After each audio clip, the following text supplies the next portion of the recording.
Thanks for the introduction. Can everyone hear me properly? I assume so. Yeah, I think it was a lovely presentation, Peter. I think I'm probably one of those collaborators that begins in the totally opposite end of the room of the team that is developing some sort of AI or technology system. And typically I tend to focus on the human side, right?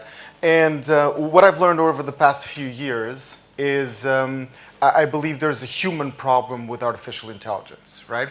And there are many dimensions that problem actually surfaces whenever you're bringing together a project or you're trying to solve a specific problem.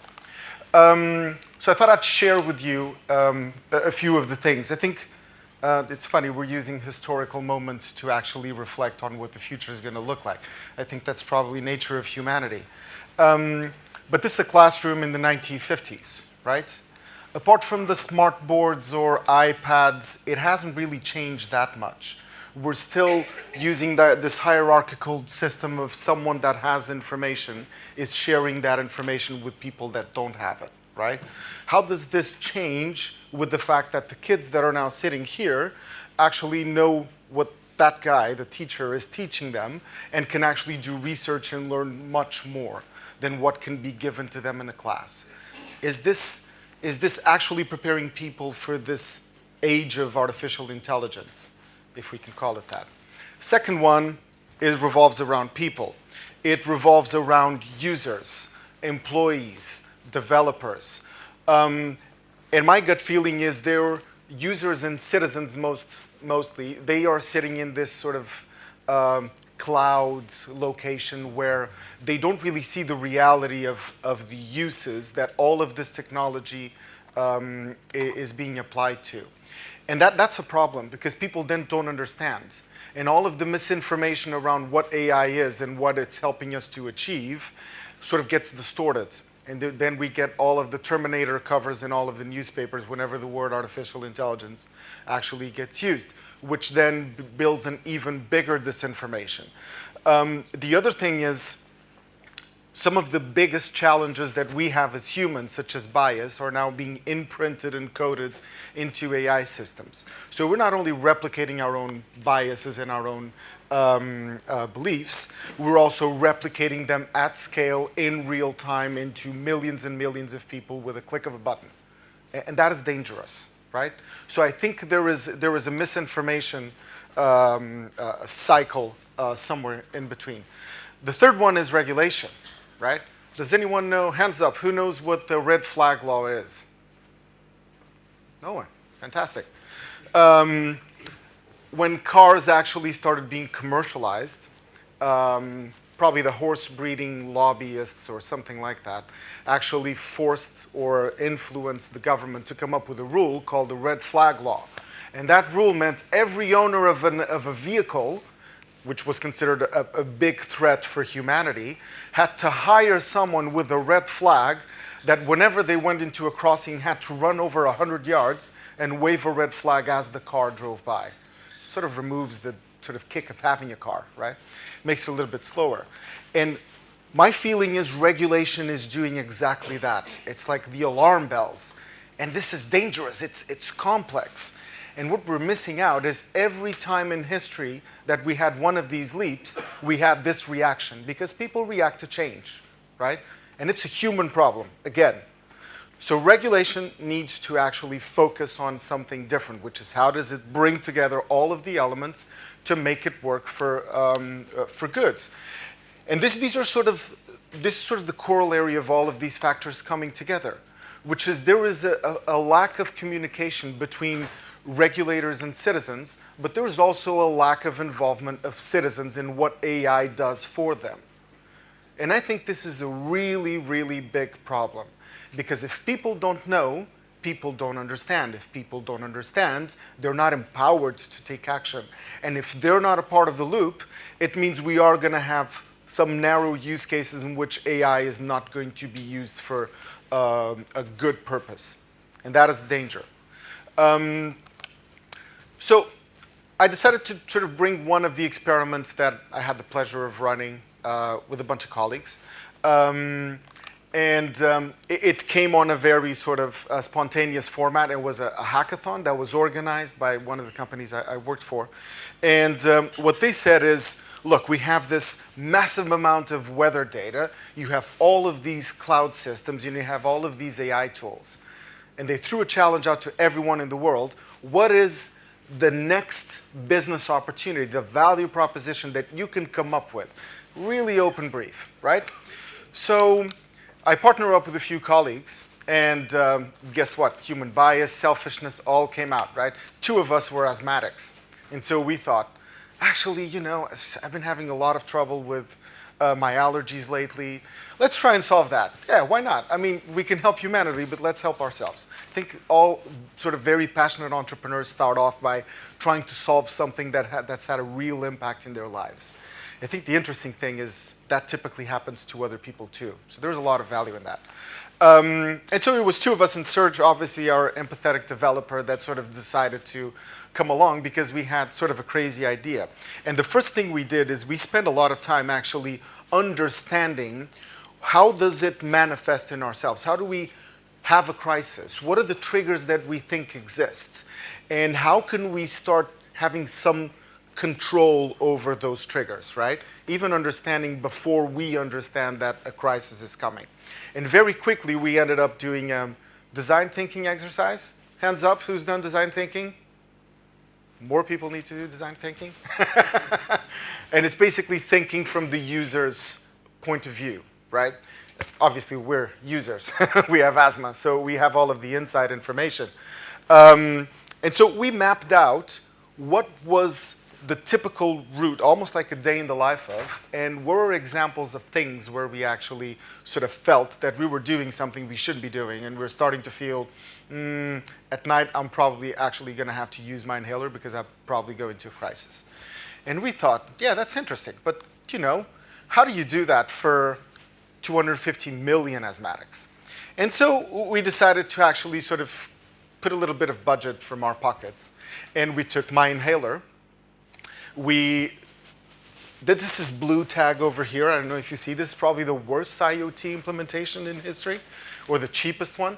And we stuck the Arduino board. It had a SIM card, and we could geo-track all of the uses of the inhaler. So what we did is, because we knew that we needed to actually get the geo-relevant information, especially in London, right? Lots of pollution, lots of weather fluctuations, et cetera, et cetera.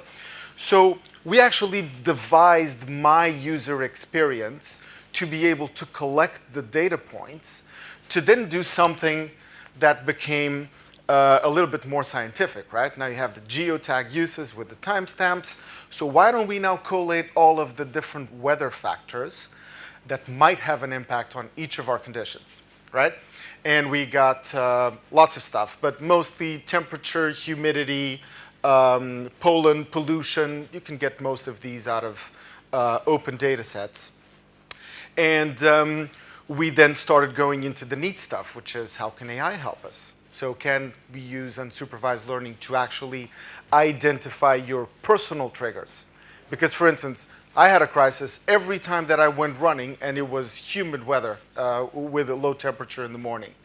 In the evening, I'd always have a crisis, so I'd need to use my inhaler. But Chris, my colleague, he was actually affected by pollen. So whenever he moved into locations where there was a high count, he would have a crisis, right? And our thinking was, can we actually make this work on an individual level every single time if you have the data points? And so we got that. I used it for a couple of weeks. We generated our data sets. We did a few first experiments, and actually, we got some interesting results. It could not only actually see the triggers, we could actually understand which were the patterns and how they manifested, which means we could predict, back to what Peter was saying, we could actually predict a crisis.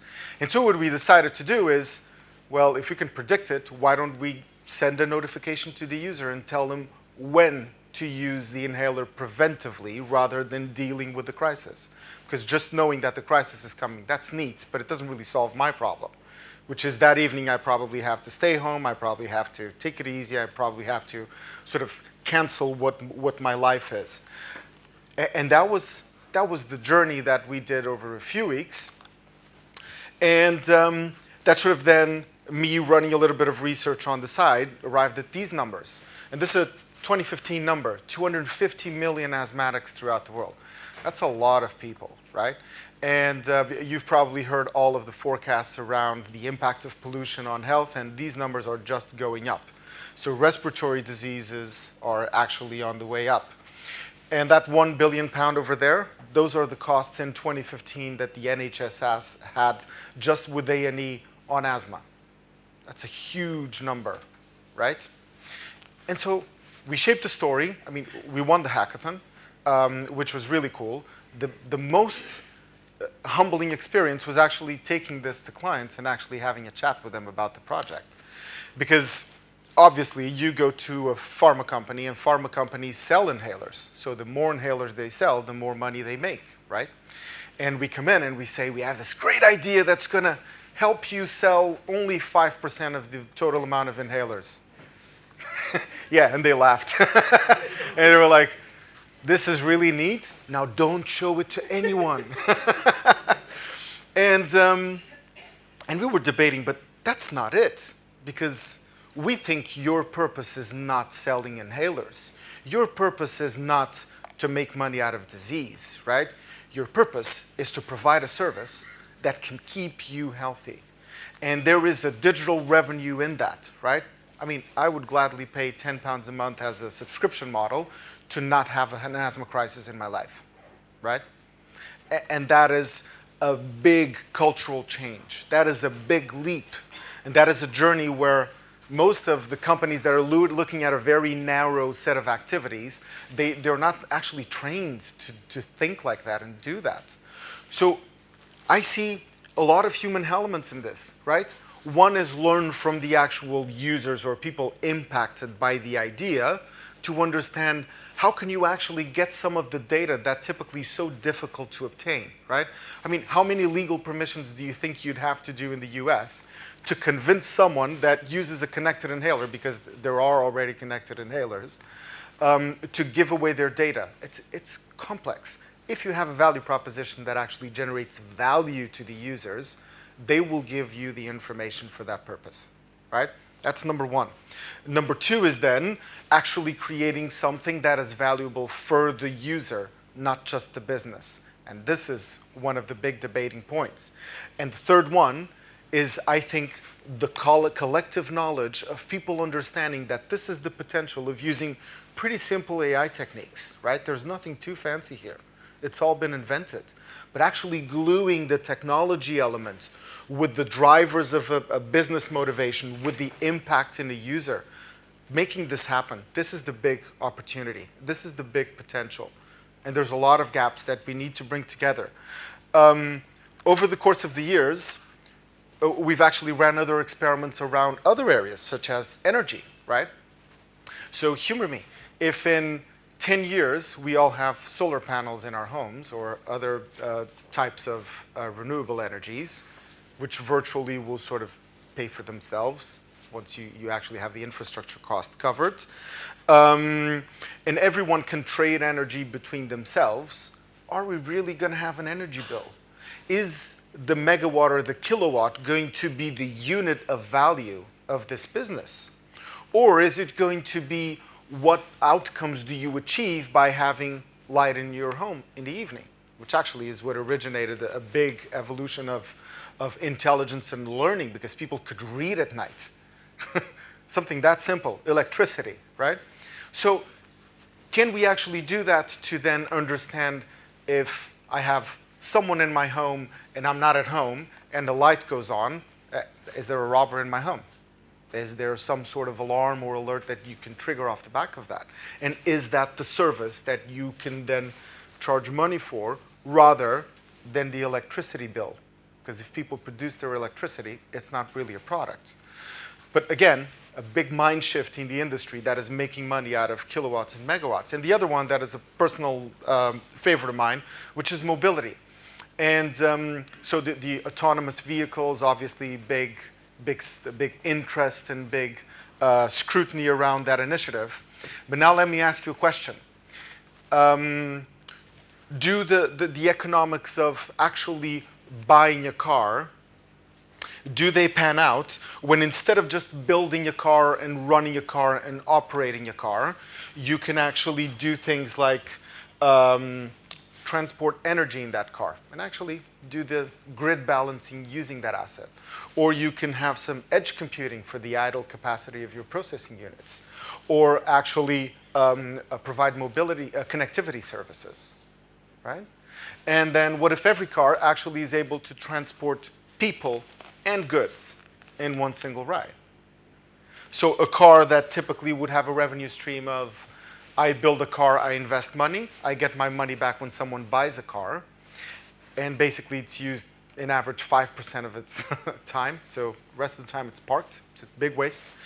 And when I actually start sharing that across 20 people, all of them consuming all of these services. So whenever someone says, I mean, Tesla's view on the car is too expensive, that is just not true. The business will have to change to both human expectations, but also the business opportunity behind it, right? And again, and you can ask me, what are you talking about? This is an AI conference. What has that got to do with this, right? I mean, you can't really do, and I worked in energy quite a bit, you can't really do energy balancing on the edge with moving assets using traditional systems. You can't. It needs to be an algorithm that actually works in real time and on the edge to be able to do that properly. Same thing with connectivity, same thing with edge computing, same thing with optimizing routes for goods transportation or for people transportation. And what if instead of just going from A to B, you want to have a meeting on that vehicle as you move, or a haircut, right? There's a lot of different concepts being tested, but this opens up some of those constraints that we have of, oh, we can't do that because it's too complicated. Those don't exist. But it needs to work in favor of actually what is a human need and what is a human expectation. I think we always get stuck in trying to blame technology for not being good enough. And actually, we should actually think why we're using that technology. So I really love this quote. We demand too much of technology and not enough of ourselves. We need to rethink why we're doing things rather than just saying that it's a 99.95% accuracy in the autonomous vehicle level 5. That's not enough. Well, okay, yeah. So millions of people die every year, and that's not enough. That's fine. And I'll share a few learnings because, I'm the type of guy that learns through doing. So I like to get my hands dirty, and there's been a lot of failure stories, trust me. I mean, that inhaler thing, at some stage we tried to actually 3D print a connected inhaler so we could put the sensors in. I didn't show pictures of that. That was a horrible experience, right? But there's a few things that we've been learning, right? Whenever we're building this, we need to have a diverse point of view looking at the problem, and we need to bring different components of the problem we're trying to solve together. So actually how you work and how instead of outlining a project and then delivering it, it's going to be one of those curves. And again, something that struck me in one of Peter's slides is that people don't progress a project in a straight line. It doesn't really happen. It happens in nice reports because it's a normalization of the data. What happens is this, right? And you change your mind, you try, it fails, you pivot. It fails, you pivot. It fails, you pivot. So actually, this is one of the big mindsets changes in the operating model, is you need to learn and you need to do to learn and to be able to find new paths that you won't discover if you don't get stuck in a specific place. The teams need to be diverse as well, and you need to have your AI expertise, but you definitely need to have someone that understands the processes that are behind that. And if you've worked on enterprise projects, you know that this is the big blocker, right? You can come up with the best algorithm. If someone doesn't understand when to show it to the stakeholders so they can make a better decision in the right user interface, it doesn't really get used. Systems and data. It's really nice to run these experiments like this asthma one, but actually the biggest challenge that we had is how can we actually maintain and run the service on a global scale? Because once you open it up, it can be used anywhere in the world. How do you make sure you have the right data sets from that area of the world? How do you make sure you have the right technology APIs to actually capture the data of their version of the devices? How do you fit their legal requirements? So all of this is about understanding what the large impact is. And ultimately, this is not about picking one specific tool and then doing what's possible with that tool. I think we need to widen our gaze. And more importantly, we need to learn from what other companies are doing. I mean startups, right? Some startups have a great vision, and they don't have means to implement or access to actual users. Again, this is a human problem that needs to be solved. And we need to start making that happen by asking the why. Why am I doing this? The second big learning is AI doesn't work alone. I see a lot of companies, and I work with a lot of companies that are building AI departments that sort of become these self-contained teams that do fabulous algorithms and great use cases and examples, and then nothing actually gets into production. Nothing actually gets delivered. And I feel like we're repeating ourselves, right? It happened with the big ERP systems, it happened with digital, it happens with design, and now it's happening with AI, and it's going to happen with blockchain, and it's going to happen with quantum, and it's going to happen with nano, and it's going to happen with space, right? All of the changes and transformations organizations are going to go through, they start by creating a foreign body that then starts becoming the new normal, right? When people ask me about digital strategy, I don't know what that is. I know what strategy is, and I know what digital components you need to actually bring in to refresh the way you think about it. And I see three key things actually, and I call this the holy trinity of disruption, which is Internet of Things and sensors actually capturing the information from the physical world, which I think is something that has been missing because of the cost, because of the performance, because of the way that we've been thinking about problems. And I've done a bit of work with blockchain, and I see a big potential in blockchain in codifying the typical transactions and relationships between those data points and their users. And then I see AI actually having an ocean of raw material to work on top of. Because when you're able to actually process and present the outcome in real time on the edge, so where the need manifests itself, this dramatically changes the game, right? It's not this central system that hoards data and keeps the value to itself. The value is generated because a user trusts that they can use that device to do that calculation and help them make that decision. And finally, this is a big journey, and we have to bring a lot of people on that journey, right? And there are typically three thresholds that we found working with people and big organizations especially. There's the internal use cases. Let's keep it simple, narrow use cases, not too much impact, low risk. Let's do that first. When you have a bit of trust in how that works, let's then bring in and start affecting things that impact customers. Things like, and in AI, typically call centers, marketing. Those are the two first areas where you can get a lot of improvement just by redesigning the way you do simple things. But I think the mother lode, I think that the big one is actually taking the learnings of when you've done this, and just like that inhaler case, thinking about how we can help you do things you thought you couldn't do and redesign what is the future of that specific activity. And I think going back to that initial slide, learning is actually at the cusp of this. It needs this because we won't have enough people to actually understand the depth of the problems that exist nowadays and apply these techniques to redesign those same things that we used to do in the past. So I think, again, we're sort of going in another circle. I think circles are probably getting bigger, but actually revolving faster. So I think we need to speed up the way we approach it. And again, we need to impact all humans. This is not just a decision for leadership. This is not just a decision for scientists. This is definitely not just a decision for regulators and governments. We need to work together, and public and private entities need to work together to create the trust required for humans to actually have a say in how this moves forward and what is the real impact of AI. So I think if we were able to not solve, but tackle that problem, I think we'll be in a much better place, and everything we create will have a much bigger impact.